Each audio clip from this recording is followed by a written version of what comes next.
I'm Wes Hall, and welcome to Beyond the Buzzer, an inside look at all things Washington Wizards. Player profiles, in-depth interviews, viral videos, you've got it all. Back in Vegas, as Summer League wraps up, guys get to have a little bit of fun, and they need it. Now, Daniel Gafford may be known as the landlord on the court. You do not want to mess with this man. Make sure you pay your rent. But off the court, he connects with fans at a fun new convention. It's NBA Con. Jerry Seinfeld may have comedians in cars getting coffee, but here on Beyond the Buzzer, we have international ballers in cafes sipping espresso. Kind of rolls off the tongue, no? In this season of team building, there's another squad in DC that's always on the lookout for some talent. The Wizards Dancers. It's all business in New York as the Wizards draft night unfolds. But here in Washington, it's a big old party. With Bilal taking over the number 0 in the district, we move on from Agent Zero to Legend Zero. Let's take a look back at the last man who donned that legendary number, Gilbert Arenas. Each year, the E.B. Henderson Award is given to the Wizards player who has been the most philanthropically active here in D.C. It's named after the grandfather of black basketball in Washington, and it's given in recognition to a dedication to public service and community activity. Well, it's no wonder that the most recent recipient is the landlord himself, Daniel Gafford.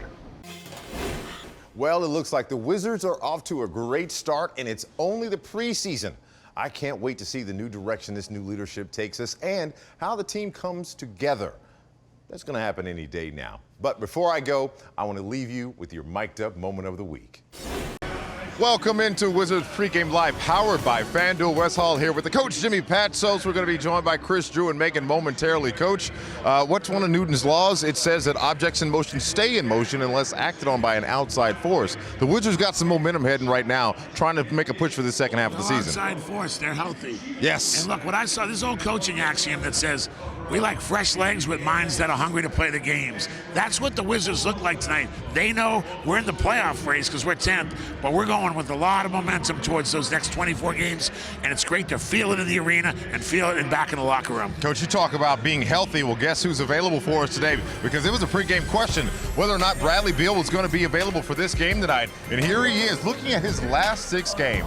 Bradley Beal, Panda, a.k.a. Blue Magic, averaging 28 points, shooting 55% from the field, 42% from deep.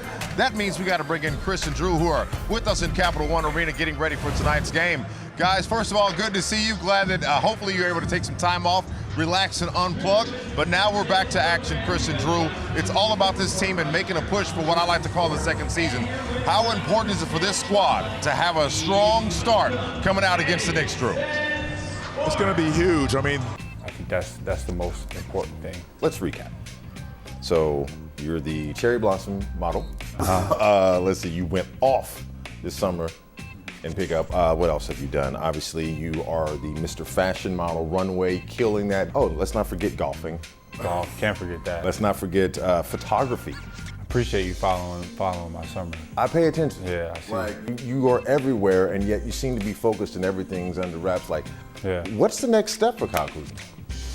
I mean, I'm just a professional, right? I always keep the main thing. Welcome back to Wizards Pregame Live, powered by FanDuel. Joined courtside by Wizards forward Deni, Avdija. First of all, brother, it's always a pleasure to have you here. You're in your 3rd year. Your rebounds, assists, steals, and blocks are all up. I'm just curious about an assessment of where you are now halfway through your 3rd season in DC.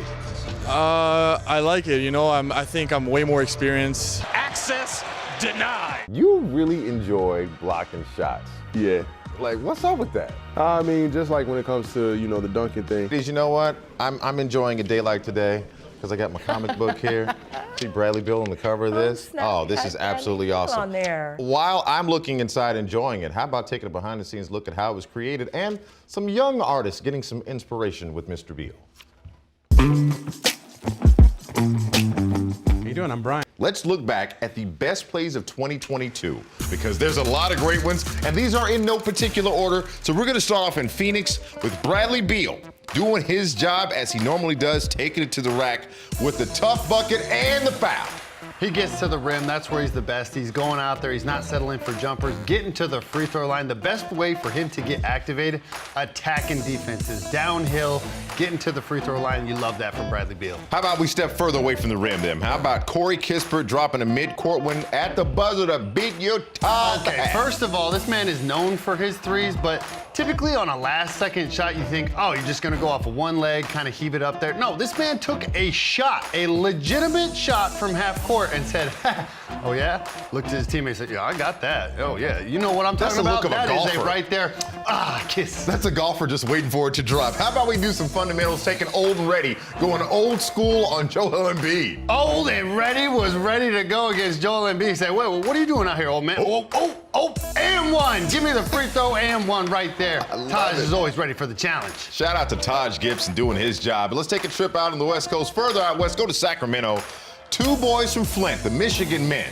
Kyle Kuzma, Monte Morris, having some fun connecting. Kuz said, yo, I'm running. I got to get a poster shot for this pink jersey. I look good in pink. Yeah, and that's that childhood connection. What could get better than that? Right there, Kuz loving it. The pure joy right there between those two. Well, speaking of pink jerseys, which I do love these cherry blossoms, in transition against the Lakers over AD, Daniel Gafford. That was unreal. I mean, Corey Kispert, know who you're throwing the ball up to, but my gosh, Gafford, he saved him, reached back, almost dislocated his shoulder, but put a poster out there. Love to see it from the landlord.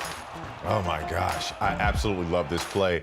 My thing is, that was the best of 2022. Looking back, we're gonna keep doing this. I'm looking forward to the best of January and more of these big plays. Rui dunking on people, Kyle going for a triple-double. Look, if that's the way that 2022 I'll ended, take it. As long as they keep on winning, like Kuz said, hey, I'll take whatever. Stick, she mentioned something that I really am glad we got a moment, all of us on camera, to talk about this. 3 seconds in the clock. Do something with it. No, see, that's what happens. As a player, you hate to do that, but Will, he thrives in that moment. With 5 seconds left, he'll take one dribble, maybe give it a little shimmy or whatnot. But tonight, in the second quarter especially, he was shooting over contests that no man should make those shots, but he did an amazing job. Credit to Will Barton. I love the fact that we're getting an on-cam breakdown of Will Barton catching grenades. You can give it back. See, elbow to the rim. I'm ready. Oh, yeah, see? No handles whatsoever. Can't shoot. Coach, put him on the bench. A few moments later. Again, part of our And One series there with Wes Hall Jr. And again, the versatility we saw tonight. I just want to address something real quick before we carry Megan, on. you have no idea what I have to deal with here at this studio. You have no idea. Working on my Look handles at here, this ladies man. and gentlemen. Who gave him the ball back? I won't drop the ball. He put tape on his hand. I will not drop the ball. It will not happen. See, the ball and I are one. Pay no attention to the black tape. See how we fix that? Technology, right? Yeah, so anyway, enough of that. Now I got to peel this off my hand. Anyway, let's figure out how to not rip the hair out of my hand right now. Megan, versatility. Here we are, week 12 in the NFL. All the Thanksgiving week games have been played except for one. Welcome to Washington Football Final. I'm Wes Hall. After a few days of eating Thanksgiving leftovers and hanging with the family, it's time for the Burgundy and Gold to shake off the tryptophan and get locked in for a primetime date with the Seattle Seahawks under the lights of Monday Night Football. For Washington football quarterback Taylor Heineke, the opportunity to showcase to the entire world what he and his team bring to the table is not one to be taken for granted nor squandered. Anytime you get to play at night. Good luck to Ashley this week. Now, Monday marks the second celebration of Juneteenth as a federal holiday, marking 157 years since the emancipation of enslaved black Americans in the United States. As many take this time to celebrate this moment in American history, Washington Wizards guard Ish Smith recalls a familial connection to this holiday and the efforts taken to make its celebration so important. Chris Miller has more. February 1st. What's going on, Wizards fans? Friday night, and we are welcoming in the Dallas Mavericks into Capital One Arena. And before we talk about tonight's game, I want to take a look at a couple of things that stood out from the Orlando Magic game. How about this? The unicorn gives you 35. We like that, but this one's crazy right here.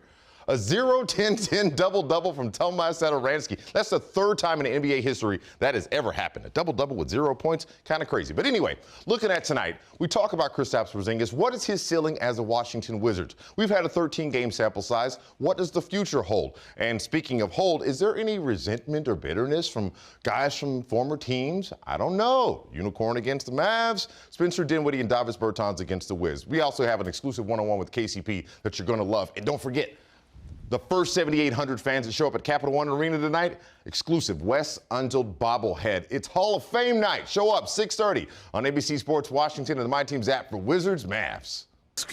Well, I'll tell you guys, there are wins, and then there's what the Wizards did to the Grizzlies tonight.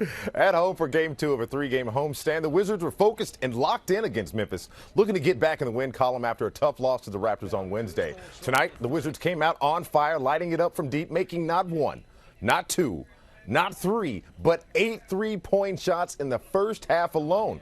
Hey, Jim. Hey, Wes. What's going on, Jim and Doreen? How we doing tonight? A lot of action going on for DC sports teams, as you both mentioned, some in season and others out. So let's start with the one team that's actually out of season, and that being the Washington Wizards, who landed the number 10 pick for the upcoming NBA draft in today's lottery that took place in Chicago. Wizards play-by-play announcer Chris Miller was on site for the instant reaction from Wizards head coach Wes Unseld Jr. Tonight, Miami takes Game 2 of 3 with a final score of 5-1. Washington back in action tomorrow night in Miami. Now, the Washington Mystics pulled off a big win tonight in Dallas. They beat the Wings 84-68. The rookie Shakira Austin led the team with 20 points on the night. Mystics head to Atlanta to take on the Dream on Friday. So I'll take a win for the Mystics, guys. Thumbs up in my world. They needed that one tonight. Wes, Indeed. thank you. Appreciate it. We'll be right back. The greatest of all time say, and I took that personally. So yeah, we understand. I thought it was Eddie Kane. Nights like this, I wish. Nights like this, I wish. Then raindrops would. All right, enough of our comedy series. None of y'all can I still got it. I still got it. All right. Enjoy those moments, people at home. Feel free to screenshot that later. Chris and Drew, thank you so much for the call tonight. I'll talk to you knuckleheads later on. I'm supposed to be mad right now, but they made me laugh, Christy. Me too. They made me laugh.